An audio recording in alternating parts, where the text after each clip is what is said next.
And then I started kind of thinking about the ratings.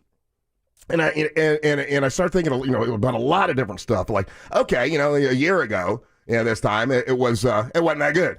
It really wasn't that great. We didn't talk about it a whole lot, but it wasn't that great. And here we are, a year later, and it's like, 6 major categories, number one, crushing it, killing it, whatever. And this is not me celebrating that overly. It's just trying to kind of figure it all out. And I had a bunch of different crazy thoughts. I think that, one of the first things I think of is I'm very blessed that Carlos, and also Angel, I think had a lot to do with this as well, but I think Carlos, about the YouTube channel. You really sat me down, and because that was not my idea. I'm not trying to take all credit for it, even though I kind of had to make it happen financially. Sure. But Carlos talked to me about, hey, listen, this is probably the way of the world, and not everyone around here believed it. Not most people are like, oh, you're wasting your time. And then we had I'm not being an ass. I'm just saying, like when Dirty Jim was here, he didn't want us to even put him on camera because he thought it was stupid that we were doing it, and that kind of makes it difficult when you're trying to go a particular way and someone's not behind it. So that kind of made it a little difficult at that time. But we have forged through with it, and thank God we have Ryan Holmes because he has really, really, really made it happen. And then I'm thinking, Carlos's forward thinking definitely, I think, helped turn things around. Thank you. And I'll tell you something else. I thought, and it hit me like a bolt of lightning. It's one of the first things I wanted to tell Angel this morning. I think a lot of times I forget to compliment Angel because I know he doesn't like compliments, and I think he does things that I just say, oh yeah, that's what Angel's supposed to do, and I don't think. But let's say that out of all of us, Carlos can be polarizing. I'm definitely polarizing. You're polarizing, Ryan. People, some love you, some hate you. Savannah is polarizing or whatever, but consistently not polarizing is Angel. People love Angel. He is well loved, and I don't know that I give you enough credit, Angel. And I know you don't like too many compliments, but I'm just letting you know what goes on through my mind is you. And you had a little stint a couple years ago where you were late a lot. There were some things, and you haven't done that anymore. You have been a solid rock, and I think you have a lot to do with it. So you and Carlos for sure, thank you. Without a doubt. And then the addition of Ryan Holmes. We tease him. I tease him, we all tease him, whatever. That's kind of his role, and it's fun to have someone that we can tease, and that's why I let you guys pick on me. It's fun, it makes everybody laugh. Yeah, my therapist thinks it's hilarious. but Ryan, I swear to goodness, we couldn't have picked a better person that gels with us and fits the monsters. And I know one of the rules with getting your dog tag is you had to be around during a #1 book. Well, I might have given it to you a couple weeks early, but you have been here in a #1 book, and we wouldn't have said that a year ago. Okay, like you can, if you want to tell your friends and take credit for I turned the monsters around, you could probably do that behind our backs. We wouldn't know. He's already done it. The last Poking Bear was all about that. That's all the Poking Bear is. It's like I saved the monsters. The title was Why Are They #1? That's what I would say if I were you. You be listening. We were at #1. When I wasn't there, and then you have stepped in and really, really, really, really done an incredible job, and I appreciate you. And I think that's why. And I was teasing. I think I said it to Angel this morning. We walk in and we actually say hello to each other now. How silly that is, but you guys remember. World. It was. No, you don't understand. When I first got put on this show, for the very first, and I was like stoked. I'm filling in. There's still not certainty of what's going to happen. TC's here. Jimmy's over there. Kevin's in that room. I'm like stoked. I'm like, yes, this is it. I'm going to take my shot. I'm going to try to make this happen. I'm going to do this. And it's that first Monday morning. I get here. I say hello to Kevin in the green room. Yeah. I don't talk to Jimmy until the mic opens. That's how he was. TC's in here with me, and he's played Warcraft. Right? Yeah. And he's like, what's up, bro? And I was like, oh, these guys hate each other. Oh, man. Nobody was the first commercial break. Boom. Yeah. Well, and listen, I want to say this. I didn't hate anybody. No. Me.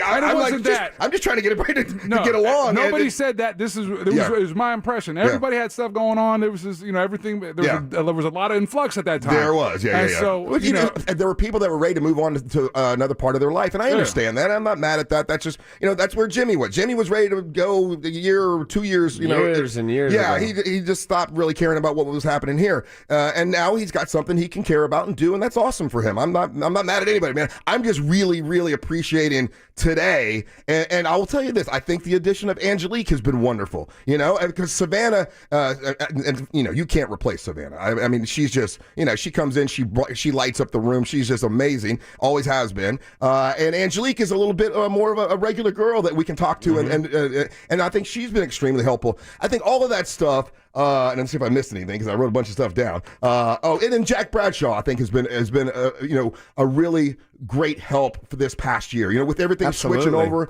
and Jimmy going to work with him and all that, and he's helped us. I thought maybe it might have been a problem having Jack, on Jimmy's show and then being the program director, but there has been not even a hint of a problem with that.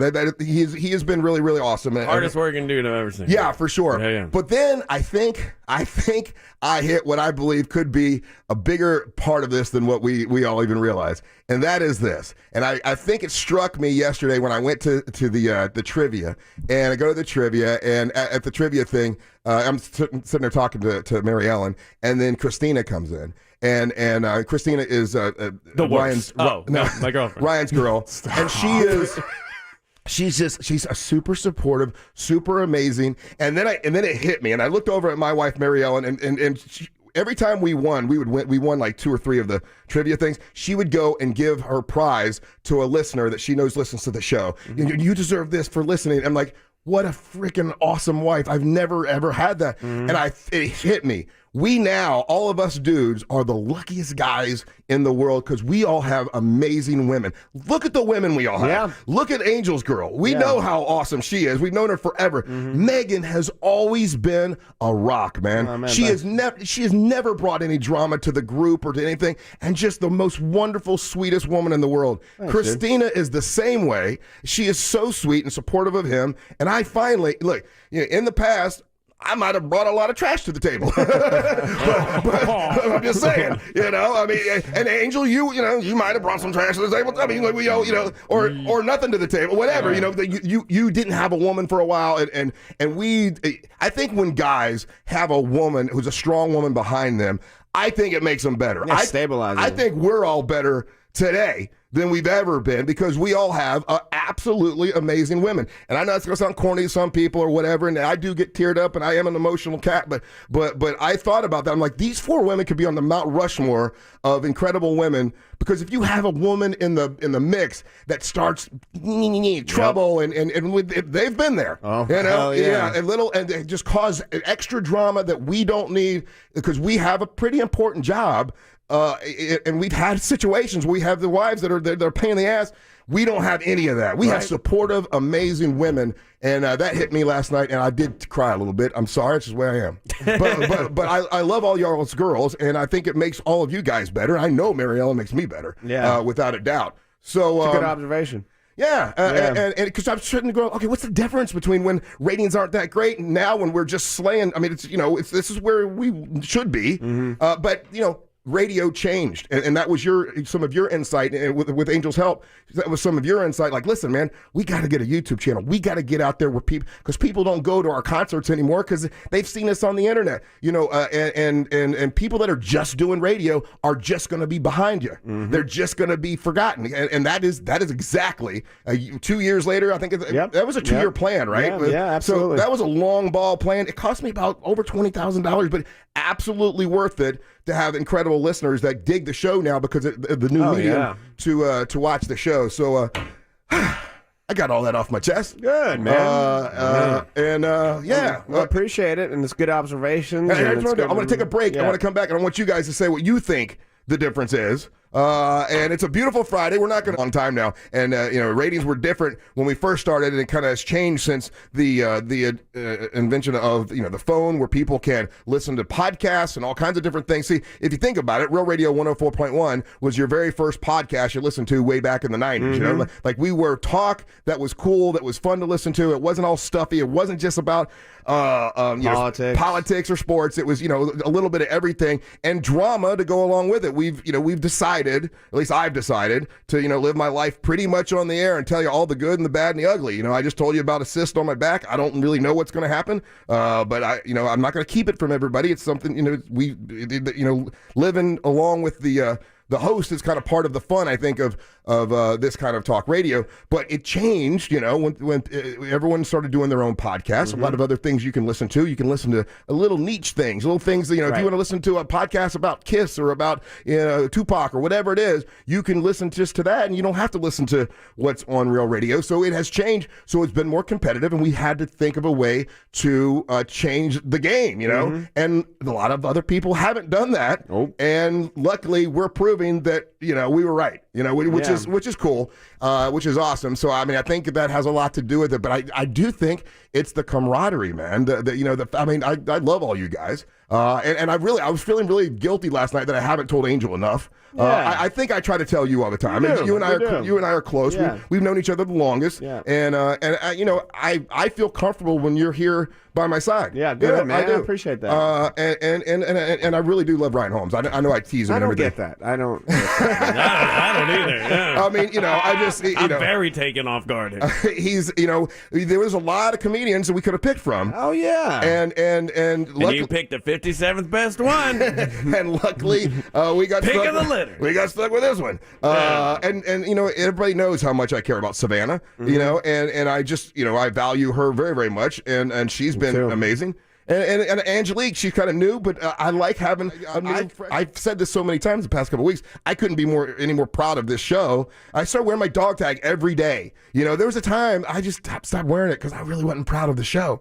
But my job is to keep it going and try to get everybody to get along. And now I don't have to try. It's just kind of organically happening. And I think because we all have incredible women has a lot to do with it. But maybe that's just me being Mr. Romantic Love Man.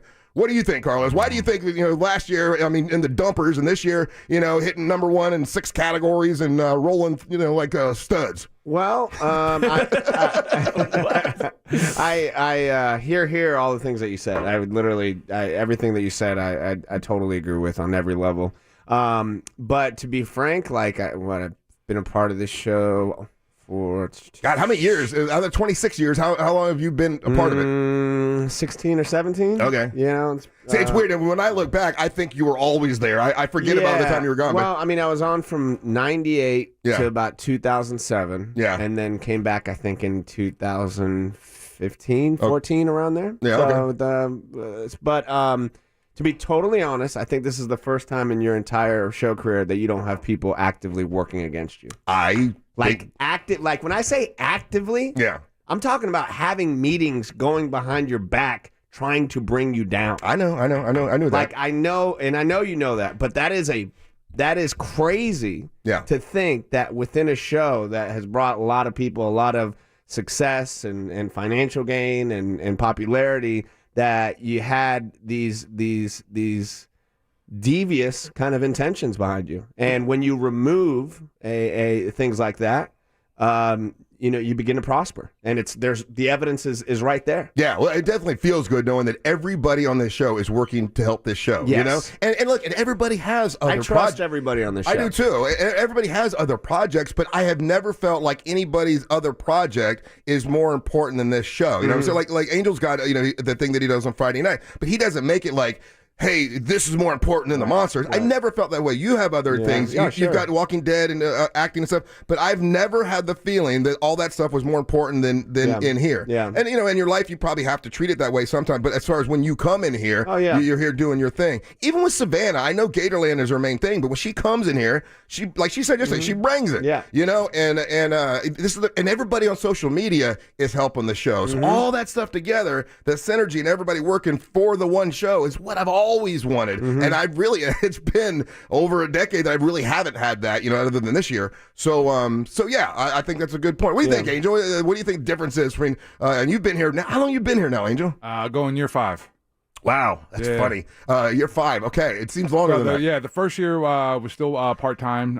It took about a year to get the contract, and then because I almost did a year with Kevin on the show, and then that's when the second part of the changes. Yeah. I think it's one of the things I learned from Mr. Phillips working with him. When things are difficult in this industry, you keep your head down and you just keep marching and plowing through. Yep. I think it was one of those things where we were confident in what we were doing, even when other people weren't. Yeah. And so that means a lot, because when you're in the trenches with your core group of guys and you start building that rapport and everything, it takes time for the listeners to see that. It takes time obviously for the suits to see that. You're right. You know, all they know is this whole thing. I've told you this. Sometimes I felt like we were battling ghosts in the hallways. Oh, I know. You know? Mm-hmm. There are people that they have a singular vision of what this program was. I liked it when Bubba and Savannah were on. You know I liked it when you and Dirty Jim used to fight. And it sucks when management says those kind of things. You know what I mean? Like that's the past. We're now. Yeah. And so it's difficult. It makes it incredibly difficult. And then at times all you have is the guys that you're working with. So I think that's a huge part of what we did. But what we've accomplished. You do bring up a really good point, because when you've been around so long and been successful for a while, you do sometimes with management and even listeners sometimes like, oh, I liked it when this was on. Well, I liked Saturday Night Live when Eddie Murphy was on. Yeah. But you know what? Things move on, but you're right. We all just didn't listen to any of that, and we just stuck with what we're doing, and it.